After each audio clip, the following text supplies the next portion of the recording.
नमस्कार बच्चों, एडोबिला point channel में आप सभी का स्वागत है। और आज हम करने जा रहे हैं कक्षा 9 के सामाजिक विज्ञान की वर्कशीट नंबर 38। बच्चों, आज हम लोग पाठ 1 पालमपुर गांव की कहानी की पुनरावृत्ति करेंगे। तो चलिए शुरू करते हैं आज की वर्कशीट। पालमपुर गांव एक काल्पनिक गांव है जिसकी प्रमुख आर्थिक क्रिया कृषि है। यहाँ गैर कृषि क्रियाएं जैसे लघु विनिर्माण, परिवहन, दुकानदारी आदि भी की जाती है। यहाँ कुल 450 परिवार रहते हैं, जिनमें से 150 परिवारों के पास खेती के लिए भूमि नहीं है। बाकी 240 परिवारों के पास 2 हेक्टेयर से कम क्षेत्रफल वाले छोटे भूमि के टुकड़े हैं। गांव की कुल जनसंख्या का 1/3 अनुसूचित जातियों का है। गांव में ज्यादातर भूमि उच्च जाति के 80 परिवार हैं। मतलब गांव में जो भूमि ज़्यादा है तो उच्च जाति के जो 80 परिवार हैं उनके पास है। और पालमपुर गांव में शिक्षा के लिए एक हाई स्कूल आप समझते हैं ना, जो जिसमें 9वीं 10वीं की पढ़ाई होती है और +2 की पढ़ाई होती है। 2 प्राथमिक विद्यालय में 1 से लेकर 8वीं तक की पढ़ाई होती है। एक स्वास्थ्य केंद्र और एक निजी अस्पताल भी है। गांव में बिजली की सुविधा के कारण सिंचाई की उचित व्यवस्था है, जिससे कि यहाँ बहुविध फसल प्रणाली यानी एक ही पेड़ से एक साल में 1 से अधिक फसलें उगाना का प्रयोग किया जाता है। बहुविध फसल प्रणाली का मतलब होता है कि एक ही भूमि पर साल में 1 से अधिक फसल उगाना। वस्तुओं और सेवाओं के उत्पादन के 4 महत्वपूर्ण कारक होते हैं। क्या क्या होते हैं? तो वस्तु और उत्पादन के लिए 4 महत्वपूर्ण चीजों में से भूमि तथा अन्य प्राकृतिक संसाधन जैसे जल, वन और खनिज आदि होना चाहिए। दूसरा महत्वपूर्ण कारक होगा कि भौतिक पूंजी, जिसमें अस्थायी पूंजी होनी चाहिए। और अस्थायी पूंजी में आता है औजार, मशीन, भवन इत्यादि। और कार्यशील पूंजी होनी चाहिए, जिसमें कि कच्चा माल, नगद पूंजी ये सब आता है। उसके बाद श्रम होना चाहिए,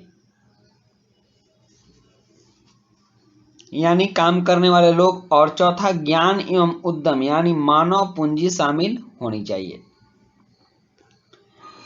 अब है कुछ प्रश्न, जैसे कि पालमपुर गांव की प्रमुख उत्पादन क्रिया क्या है? तो यहाँ 4 ऑप्शन है: खेती, लघु विनिर्माण, डेयरी और दुकानदारी।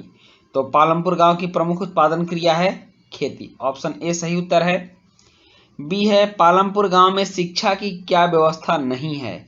तो ऑप्शन ए है महाविद्यालय, बी है हाई स्कूल, सी प्राथमिक विद्यालय, डी उपरोक्त में से कोई नहीं। तो प्राथमिक विद्यालय, हाई स्कूल है, महाविद्यालय नहीं है, इसलिए ऑप्शन ए सही उत्तर होगा।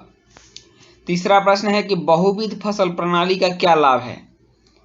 तो इसका ऑप्शन है 1 साल में 1 से अधिक फसल, बी है कम सिंचाई, सी कोई खाद नहीं, डी कीटनाशक। तो बहुविध फसल प्रणाली का लाभ होता है कि 1 साल में 1 से अधिक फसल उगाना। उसके बाद है कि निम्न में से कोई क्या अस्थायी पूंजी नहीं है?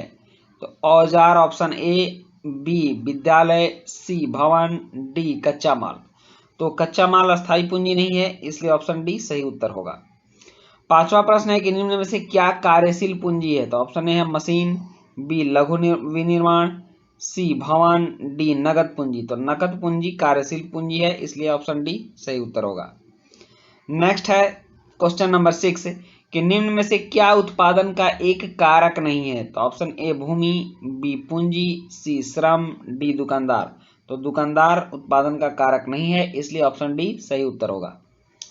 उसके बाद 7वां प्रश्न है कि मानव पूंजी का क्या अर्थ है? तो उसका ऑप्शन है ए है काम करने वाले लोग, ज्ञान एवं उद्यमी, और कार्यशील पूंजी और भौतिक पूंजी। तो इसका आंसर बी होगा, ज्ञान एवं उद्यमी। 8वां प्रश्न है कि पालमपुर में कितने परिवारों के पास 2 हेक्टेयर से कम क्षेत्रफल वाले छोटे भूमि के टुकड़े हैं?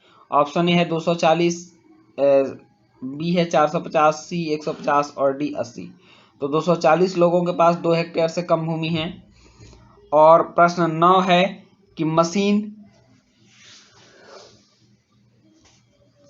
किस प्रकार की पूंजी है? तो ऑप्शन है नगद, बी कार्यशील, सी अस्थाई और डी अस्थाई। तो मशीन अस्थाई पूंजी है। तो बच्चों, ये थी आपकी आज की वर्कशीट और आज की वर्कशीट कंप्लीट होती है। वीडियो अच्छी लगी हो तो लाइक सब्सक्राइब कमेंट जरूर कीजिएगा। मिलते हैं नेक्स्ट वर्कशीट में। Thank you.